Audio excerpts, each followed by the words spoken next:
Alors, aujourd'hui, on s'attaque à un monument, une des affaires judiciaires les plus médiatisées, les plus complexes et oui, les plus controversées de l'histoire française récente.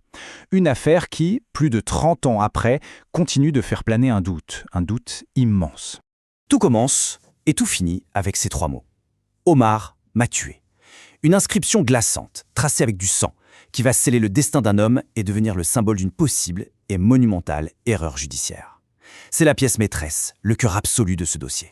Pour bien comprendre, il faut qu'on revienne en arrière. On se téléporte en juin 1991, direction Mougins, sur la Côte d'Azur. Vous voyez le tableau, hein? C'est le genre d'endroit hyper chic, hyper tranquille. Un vrai petit paradis où, en théorie, il ne se passe jamais rien de grave. La victime, c'est Ghislaine Marchal, la veuve d'un riche industriel. Le dimanche 23 juin, elle est attendue pour déjeuner chez des amis. Le problème, elle ne vient pas. Et ça, ce n'est pas du tout son genre. L'inquiétude monte évidemment, le temps passe, et ce n'est que le lendemain, le lundi, que des proches paniqués finissent par rentrer dans sa villa et par appeler les gendarmes. Et là, la scène qu'il découvre est complètement folle. Le corps de Madame Marchal gît dans sa cave, la porte est bloquée. Mais attention, de l'intérieur. Et pas juste fermée à clé, non, elle est lourdement barricadée avec un lit pliant, une barre en métal, un vrai blocage. Et gendarmes vont mettre près de 20 minutes à forcer le passage. Et puis il y a ces fameuses inscriptions en lettres de sang sur 2 portes différentes. Et le détail qui change tout, pas la moindre trace d'effraction dans la maison. Face à un message aussi direct, vous vous doutez bien que l'enquête ne va pas chercher midi à 14h. C'est quasi immédiat. Les gendarmes pensent tenir un nom, un suspect désigné par la victime elle-même. Cet Omar, c'est Omar Radad. Et son profil, il va peser très très lourd dans la balance. Pensez-y, un jeune jardinier marocain de 29 ans. Il est immigré, il est illettré, il maîtrise mal la langue française, et il a des soucis d'argent. Pour des enquêteurs pressés de boucler l'affaire, c'est sur le papier le coupable presque trop parfait. À partir de là, c'est un véritable cas d'école d'enquête à charge. L'inscription est là, alors pourquoi chercher ailleurs?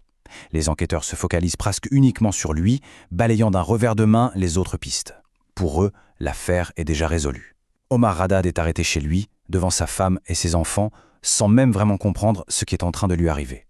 Mais voilà, ce château de cartes qui semble si solide, il va très vite commencer à se fissurer.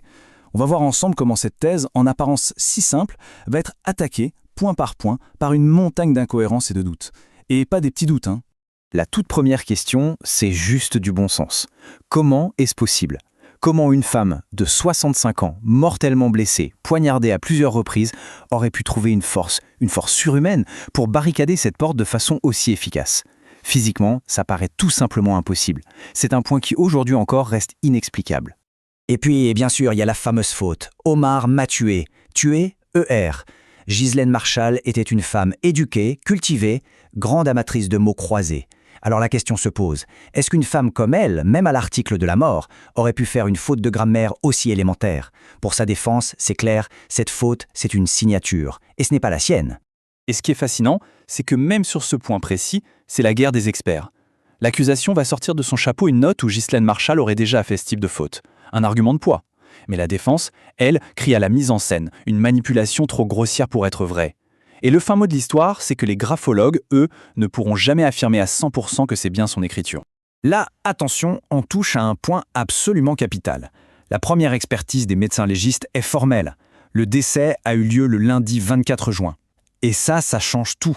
Parce que ce jour-là, Omar Radad a un alibi en béton. Il n'était pas là. Mais, coup de théâtre. En pleine enquête, les experts changent d'avis, revoient leur copie et datent la mort au dimanche. Un changement qui, comme par hasard, pulvérise l'alibi d'Omar.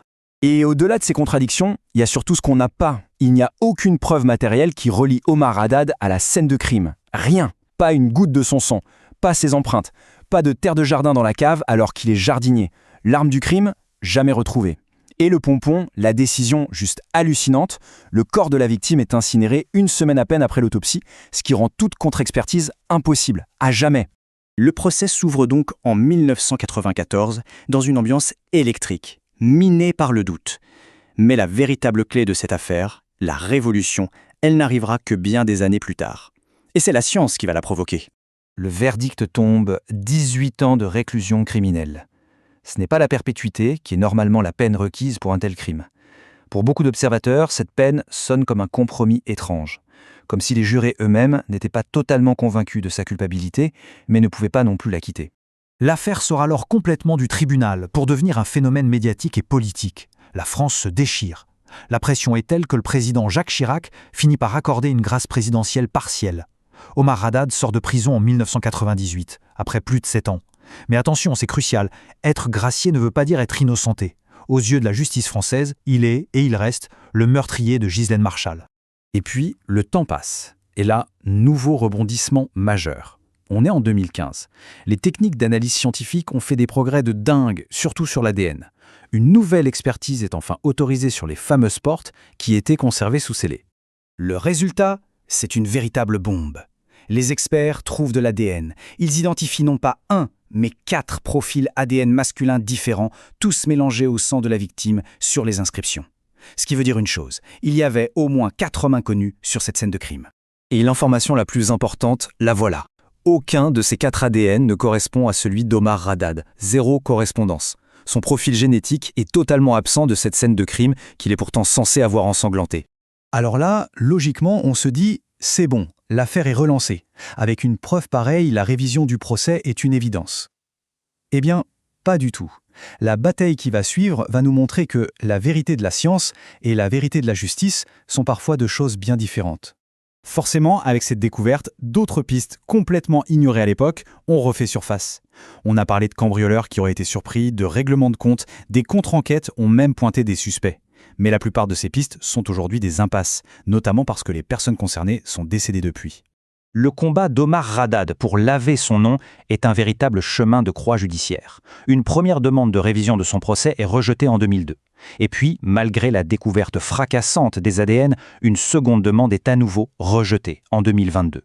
Et cette décision est très difficile à comprendre pour le grand public. L'argument juridique, pour faire simple, c'est de dire « Ok, il y avait 4 autres ADN. Ça prouve que d'autres personnes étaient là. Mais ça ne prouve pas qu'Omar Haddad, lui, n'y était pas. » Pour la justice, ça ne rend pas sa participation au crime impossible.